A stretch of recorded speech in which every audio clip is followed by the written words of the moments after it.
इस संसार में कर्म को मानने वाले लोग कहते हैं भाग्य कुछ नहीं होता, और भाग्यवादी लोग यानी जो सिर्फ भाग्य पे भरोसा करते हैं वो कहते हैं किस्मत में जो कुछ लिखा होगा वही होकर रहेगा। अर्थात इंसान कर्म और भाग्य इन दो बिंदुओं की धुरी पर घूमता रहता है और एक दिन इस जग को अलविदा कहकर चला जाता है। कर्मवादियों का मानना है कि कर्म बड़ा है, जबकि भाग्य में भरोसा रखने वाले कहते हैं कि भाग्य ही सब कुछ है। लेकिन कोई यह मानने को तैयार नहीं होता है कि कर्म और भाग्य एक सिक्के के दो पहलू हैं। जीवन में दोनों की एक समान महत्ता है। कर्म से ही भाग्य बनता है और भाग्य के द्वारा ही कर्म किए जाते हैं। कर्म और भाग्य में मूल अंतर है। कर्म वो है जिसे मनुष्य वर्तमान में काम या मेहनत या कुछ भी कर रहे हैं, वह कर्म कहलाते हैं। भाग्य वो है जिसे ईश्वर ने कर्म के आधार पर देते हैं, वह भाग्य कहलाते हैं। देखा जाए तो भाग्य का निर्माण मनुष्य के द्वारा किए जाने वाले कर्मों के द्वारा ही होता है। कर्मों की शुरुआत विचारों से होती है। प्रत्येक विचार जिन पर हम अपना ध्यान केंद्रित करते हैं तथा प्रत्येक विचार से हमारे भाग्य का निर्माण होता है।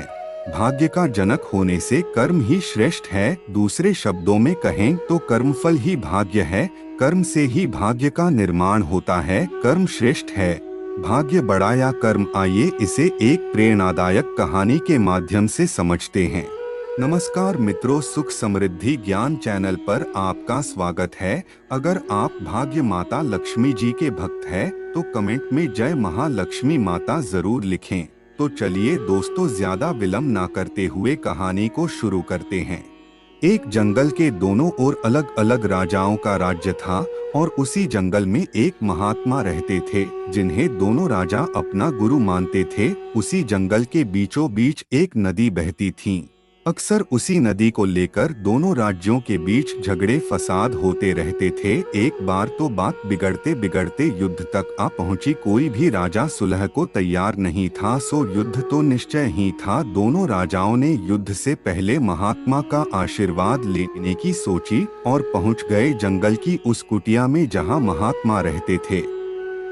पहले एक राजा आया और उसने महात्मा से युद्ध में विजय का आशीर्वाद मांगा। महात्मा ने कुछ देर उस राजा को निहारा और कहा कि राजन, तुम्हारे भाग्य में जीत नहीं दिखती, आगे ईश्वर की मर्जी। यह सुनकर पहला राजा थोड़ा विचलित तो हुआ, फिर उसने सोचा कि यदि हारना ही है तो पूरी ताकत से लड़ेंगे, परंतु यूं ही हार नहीं मानेंगे, और अगर हार भी गए तो हार को भी औरों के लिए उदाहरण बना देंगे, परंतु आसानी से हार नहीं मानेंगे। यह निश्चय कर वह वहां से चला गया। दूसरा राजा भी जीत का आशीर्वाद लेने महात्मा के पास आया, उनके पैर छुए और विजय श्री का आशीर्वाद मांगा। महात्मा ने उसे भी कुछ देर निहारा और कहा कि बेटा, भाग्य तो तुम्हारे साथ ही है। यह सुनकर राजा तो खुशी से भर गया और वापस जाकर निश्चिंत हो गया, जैसे कि उसने युद्ध तो जीत ही लिया हो। अंततः युद्ध का दिन आया। दोनों सेना एक दूसरे के आमने सामने थे और युद्ध का बिगुल बज गया। युद्ध प्रारंभ हो चुका था। एक तरफ की सेना यह सोचकर लड़ रही थी कि चाहे किस्मत में हार हो पर हम हार नहीं मानेंगे, हम अपना सर्वश्रेष्ठ कोशिश करेंगे, अपना सर्वस्व झोंक देंगे।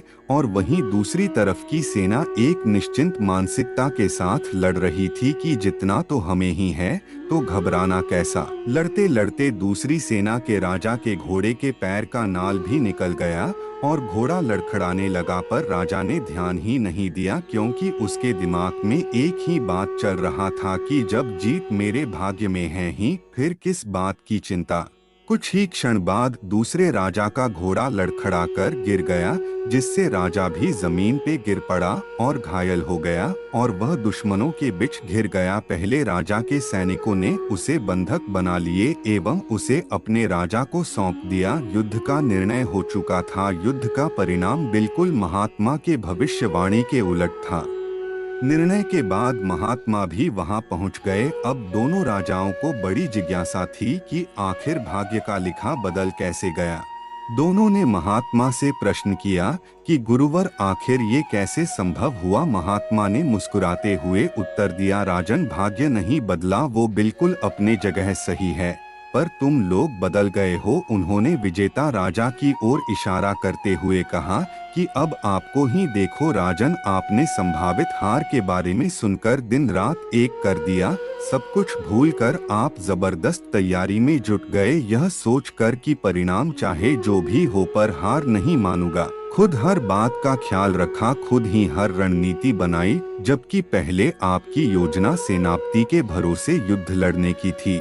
अब महात्मा ने पराजित राजा की ओर इशारा करते हुए कहा कि राजन, आपने तो युद्ध से पहले ही जीत का जश्न मानना शुरू कर दिया था। आपने तो अपने घोड़े की नाल तक का ख्याल नहीं रखा। फिर आप इतनी बड़ी सेना को कैसे संभालते और कैसे उनको कुशल नेतृत्व देते? और हुआ वही जो होना लिखा था। भाग्य नहीं बदला, पर जिनके भाग्य में जो लिखा था उन्होंने ही अपना व्यक्तित्व बदल लिया। फिर बेचारा भाग्य क्या करता?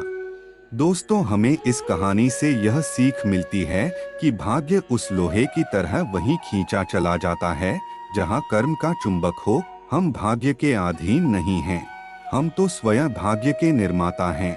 यह सत्य है कि भाग्य भी उन लोगों का साथ देता है जो कर्म करते हैं।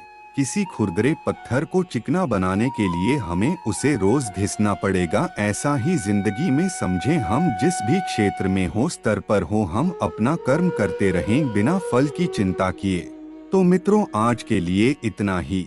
हमारे द्वारा दी गई जानकारी आपको अच्छी लगी हो तो वीडियो को लाइक और शेयर करें। ऐसी ही महत्वपूर्ण और रोचक जानकारी देखने के लिए हमारे चैनल को सब्सक्राइब जरूर करें। और हाँ मित्रों, वीडियो अंत तक देखने के लिए आपका बहुत बहुत धन्यवाद।